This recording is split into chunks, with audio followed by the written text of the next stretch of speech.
a couple of things I want to say. Okay, kill the f***ing cat. Kill all the f***ing. That's all I've got to say. Kill the cats. Kill all the f***ing.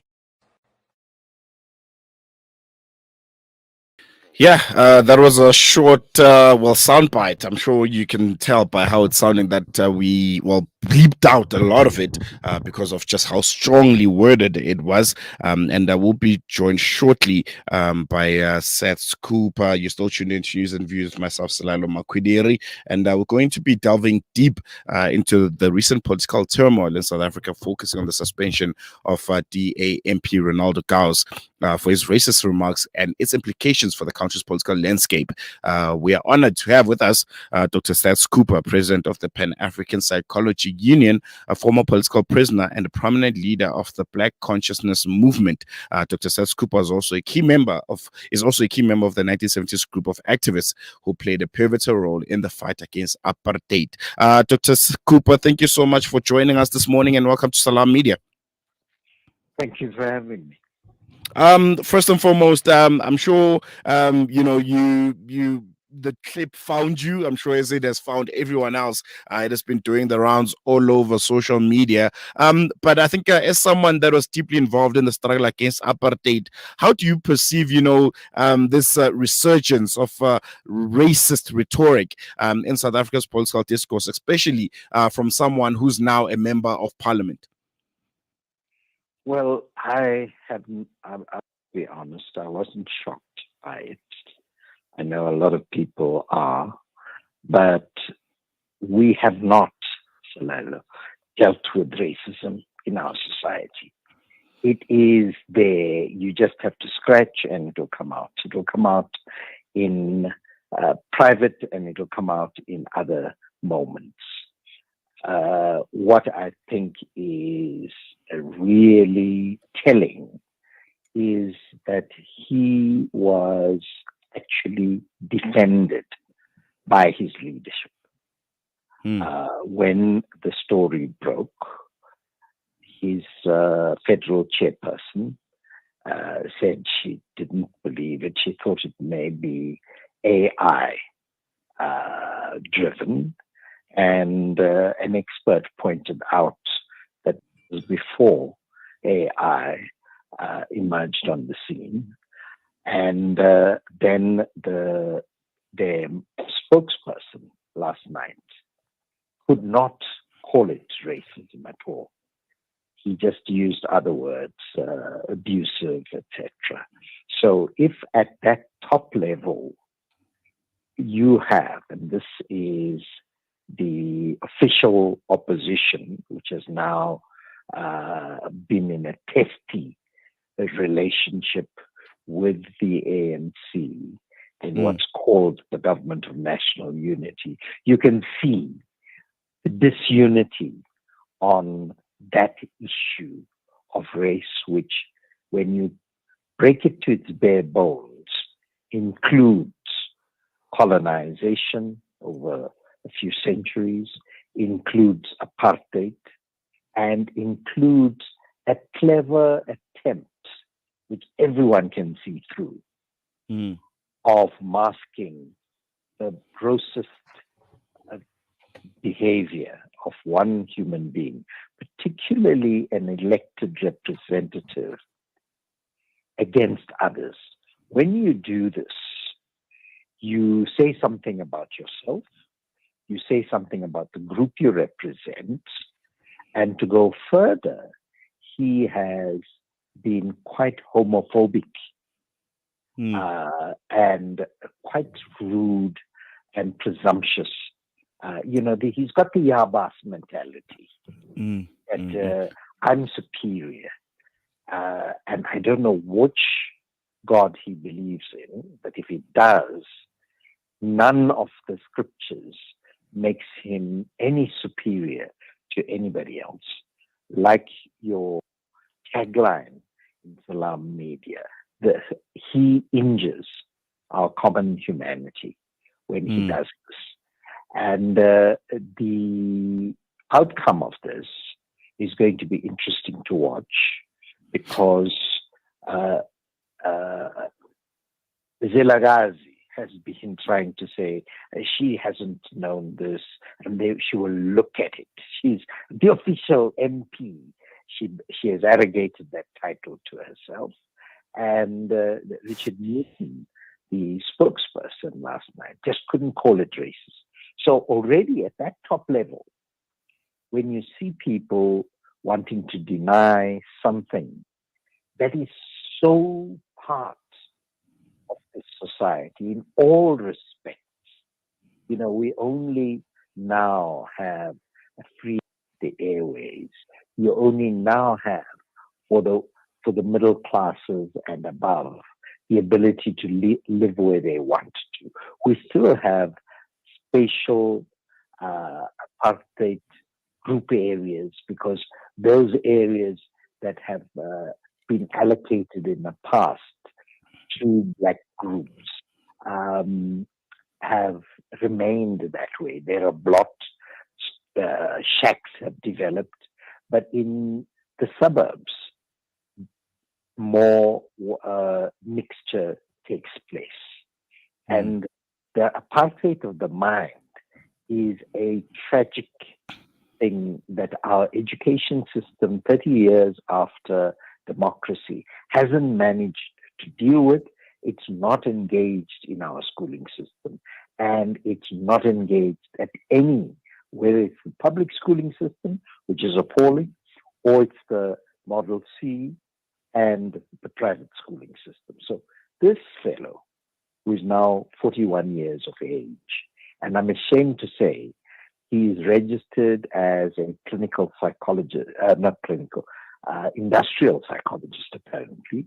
If he is and remains on that register, I certainly will move for him to be disciplined. So, because he actually brings our profession into disrepute. That's the one thing. At the political level, I think that the ANC needs to do a scrubbing act. They need to actually go through all of those persons who they have in Parliament, because he cannot be alone. This young fellow from Uitenhage cannot be alone. Also, Selala, a few years ago, there was an incident in the city, I think, or the provincial legislature, where Andise Lungisa grabbed a water jug and hit somebody over the head with it, and he was convicted. This fellow, Ronaldo Hos, had caught it on video, and it was used against Andile Lungisa. So he's been a chameleon. He's quick to pounce on anybody else who does something wrong, but his racism, and we can't call it anything else, his racism does not need to remain in our political landscape, and certainly not in a so-called government of national unity. That's where I think the new tests are going to be. Are you fit to call yourself a representative of a united South Africa? Will you represent us? And to say he was a student is rubbish, because he was already well in his 20s when this was made. He's made other horrific videos, and he has been really terrible. Surely their checks should have brought this out. And to hide it behind saying it must be fake, it must be AI generated, when the persons looking at it went deep and found it was taken off the YouTube channel, but it can still be found there, because nothing you say on Ether can be removed forever, because forensic investigation will pull it out. So he is a blatant example of the worst white racism that all of us thought we got rid of 30 years ago. I want to touch a bit on, what kind of impact this will have on, the coined, government of national unity, because, a lot of people were concerned that with this new government of national unity, or, this marriage coalition between the DA and ANC, we are bound to start seeing people like Ronaldo come to the fore, because these are the people that previously, didn't hold major positions in the Democratic Alliance, but now with the need arising, they'll start, coming in and, holding really, really important positions in the National Assembly. But long term, could this be some of the first cracks of the many in the ANC-DA alliance that a lot of people have predicted, because of just how different the two organizations are in representative and also in ideology? Yeah, I think it shows that the DA's attempt to call this by different names shows that they inherently are unable to confront racism. Still have the boss mentality in the DA, and their public utterances by their top leadership on it, trying to minimize it, is exemplary of that. So we, in this government of so-called national unity, this is a major chasm to pass, because it underlines the superiority mentality. And you've already heard Helen Ziller being attempting to be the one to tell everybody how you should interpret documents, how you should interpret who you should bring in, because she wasn't consulted. I mean, she's got no right to do that, because while the ANC hasn't a majority by far, they are a 20-something% party. So it also gives pause for all those black people, Africans, coloreds, Indians, to recall that they were very happy when our government took the genocidal issue to the ICJ, but keep quiet when this happens at home. That is a blot on us, and the crack of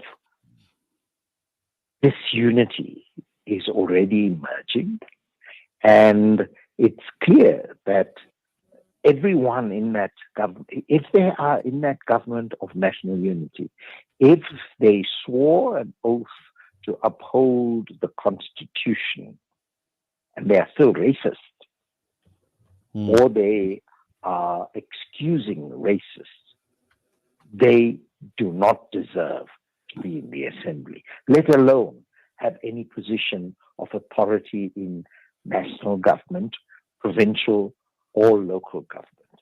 I know that the Freedom Front Plus has joined the government of national unity, and I am quite aware that they are not likely to express these kinds of racist remarks, even though they stand for separatism.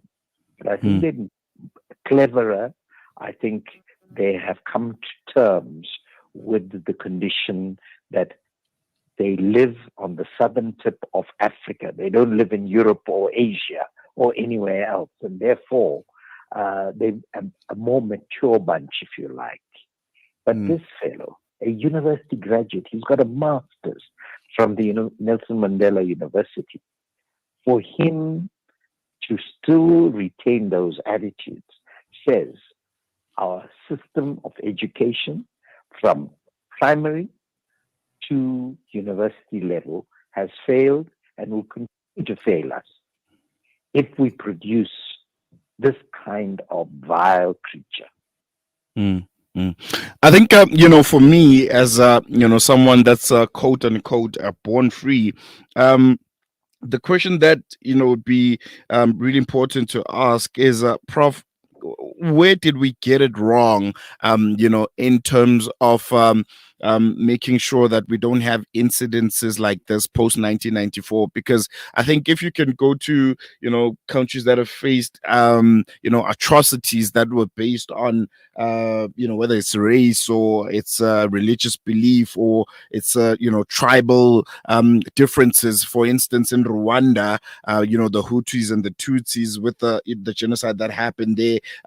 You can also take another example in Germany, with the Jewish racism. There seems to be a very strict and very understanding and national discourse that we won't have incidences like this anymore. We understand that it starts with a little slur here and there, and it can ultimately break out into something very, very big, and that could be very impossible to control, and it could literally obliterate the country itself. You don't find instances like this. They're very strict, and the public, the whole country knows and understands that you don't say things like that, there's even a shift in their mentality in how they approach and engage with those that are different from them, and society is harmonious because of understanding where they come from and just how much devastation utterances, racist utterances can be. Where did we get it wrong as South Africa? Why isn't there that understanding that things like this have put a country in a very dark place, and we need to work very hard and hold each other accountable that we don't get to go back to that place? Because I'm pretty sure for this Ronaldo, for him to speak like that, it means there's a platform and an audience that is accepting of his sentiments. That's why he was so confidently and so loudly and confident in spewing the vile and hate that he did. Where did we get it wrong in South Africa?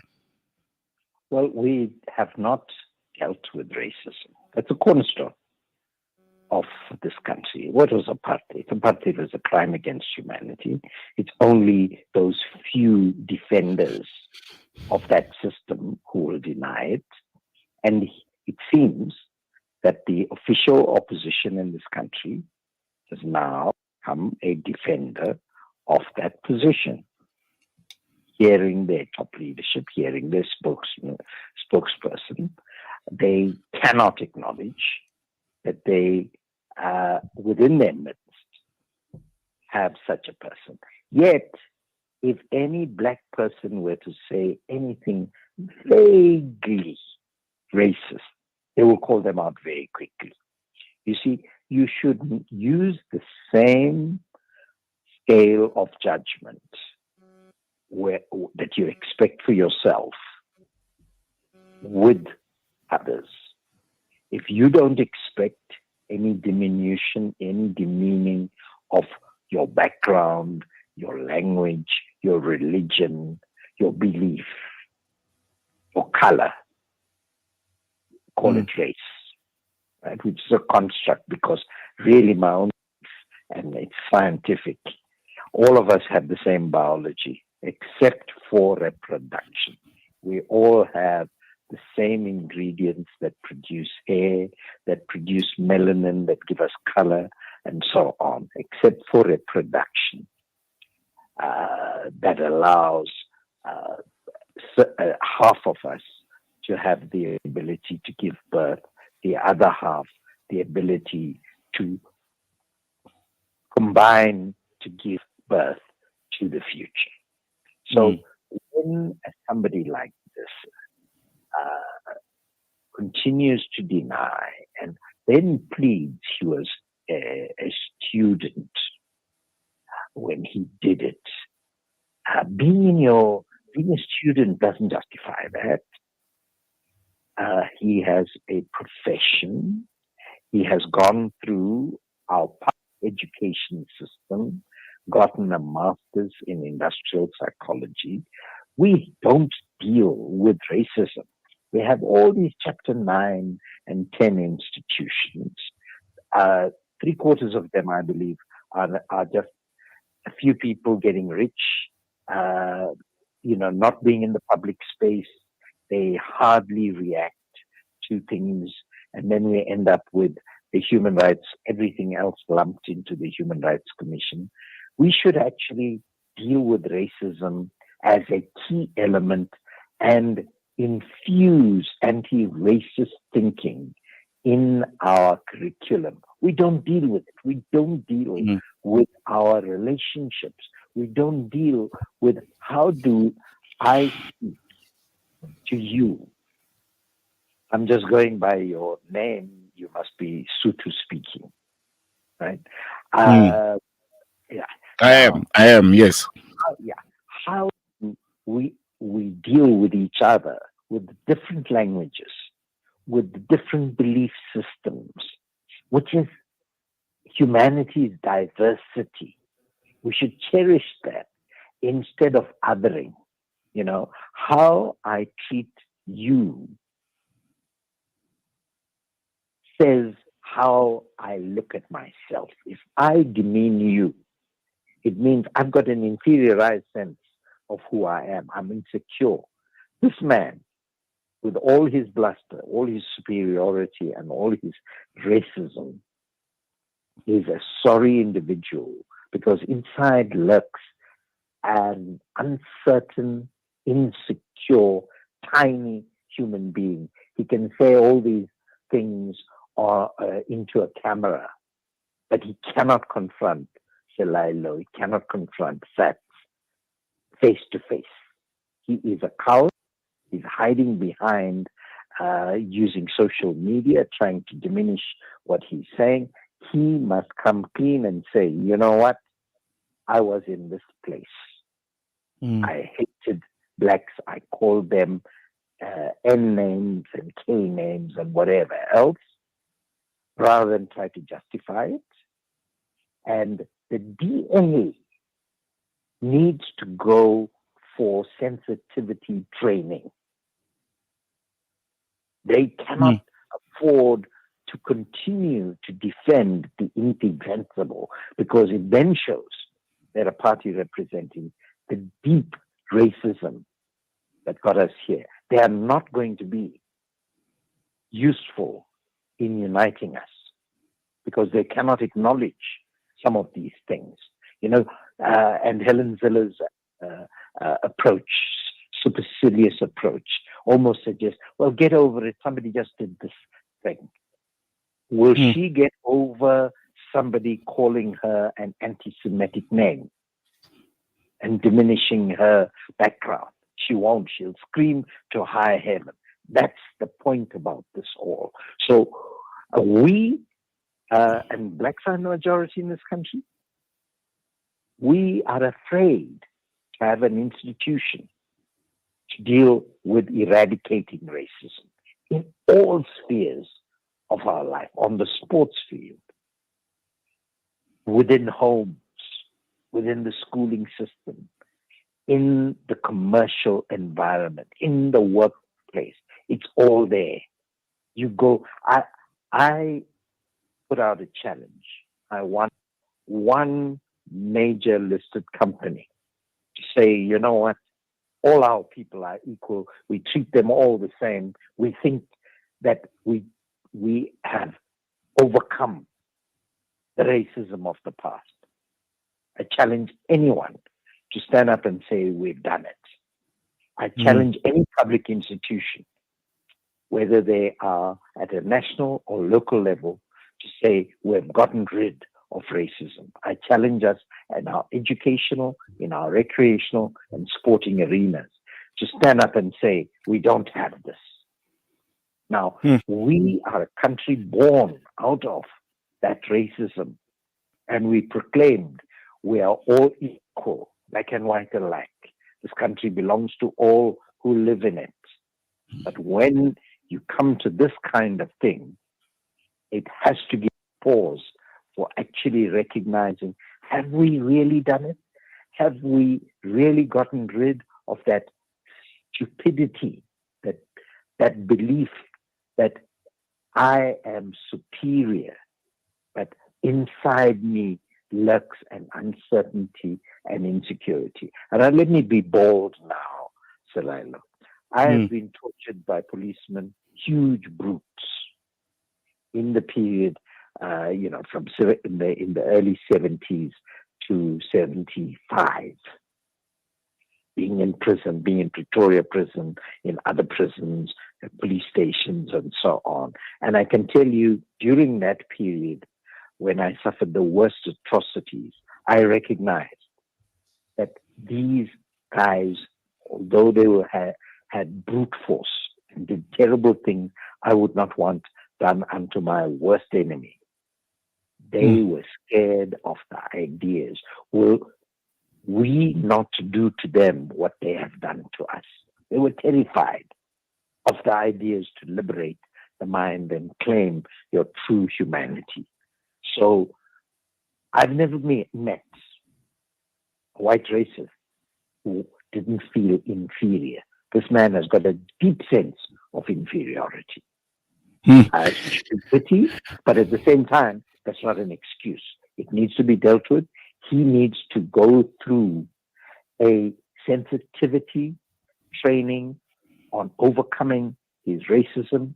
The DA needs to give that commitment that they will not continue excusing racism, that they will ask many of us who have the skills and who have the ability to eradicate racism in their innermost fact to do it for them, rather than the poor excuses they are making. If they go into a government of national unity, still shielding that racism, this country has no hope.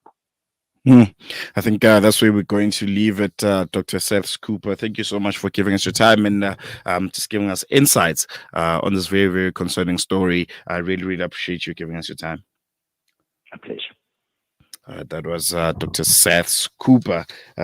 He's an anti-apartheid activist, leader of the Black Consciousness Movement, and also a clinical psychologist. I think it was very, very important to speak to someone that has that kind of background, like Professor Saths Cooper does. Very, very concerning story. And I think the latest that has come out is the fact that the Human Rights Commission, they're going to be presenting a case today which will institute proceedings at the Equality Court in Gqeberha against Mr. Ronaldo Kaus, who's an MP for the alleged racial utterance relating to online media posts. We hope that justice will be served in that regard. And political parties, the ANC, I don't feel like I've heard them coming out as strong in condemning Ronaldo Kaus. And the DA, well, in my opinion, I just feel like they just suspended him because they didn't want, the smoke.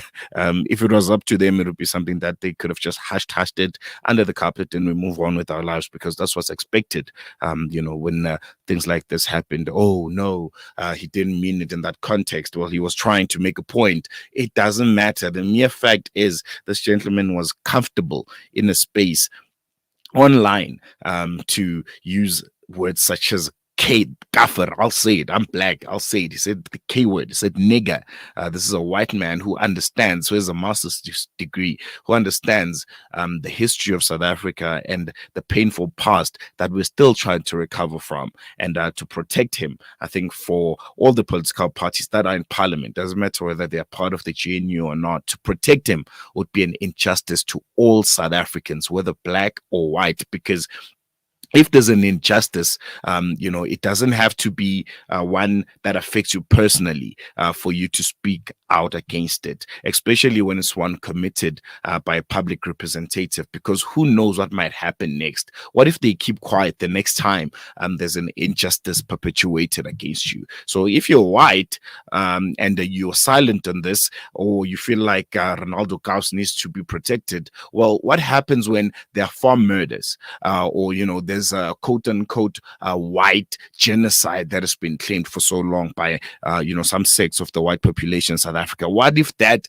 ultimately becomes a reality and, MPs and government also don't say anything about it? Let's not set precedents.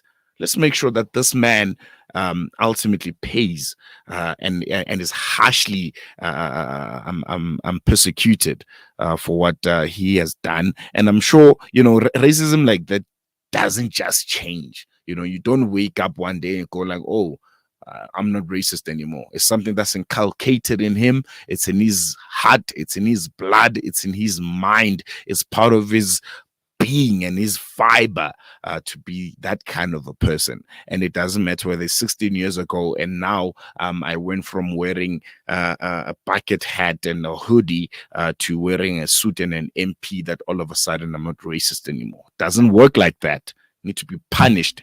And we'll continue speaking about this until justice is done and this Ronaldo chap is punished for what he has said and what he continues to feel and what he continues to say. Imagine if he can say that on YouTube. What is he saying when the cameras are off, when he's at home with his family and all of his racist friends? What is he saying? If he can confidently say, kill the kafir, kill the niggers on a public platform on YouTube, imagine when the cameras are off. What is he saying? Think about that the next time you think, for those that think, no, he was trying to make a point. He was trying to. No, it's not the case. It's racist and something needs to be done about it. This is the new South Africa and people like him have no place. Going to take a quick break. When we come back, we shift our focus to Sudan. That is, continuing to be ravished by civil war, which has resulted in famine and is forcing thousands to seek refuge across the border in Chad, who also are struggling with their own internal politics. We'll be speaking to one of Dr. Abdul Karim Al-Goni, is a Sudanese political commentator, is going to be giving us more insight on that after the break.